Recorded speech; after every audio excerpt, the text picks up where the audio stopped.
teman-teman, kakak ada di rumah sakit. Ikut kakak belajar. Huruf P tulis. Huruf P.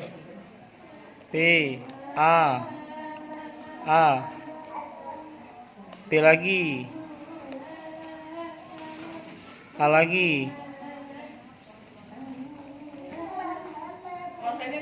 Pintar. Tulis huruf mama. M. M. Huruf M. M. A.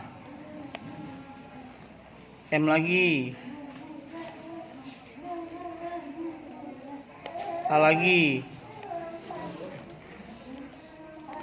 Pintar. Coba hapus dulu. Hapus. Adek. Buat adek. A lagi. D. A dulu. Huruf A dulu. A. D. D.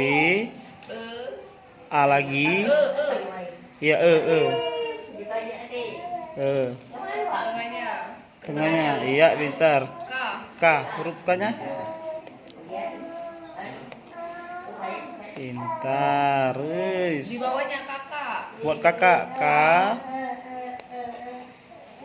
Apa ini tapi? Iya, nggak apa-apa. K lagi. A lagi. K lagi.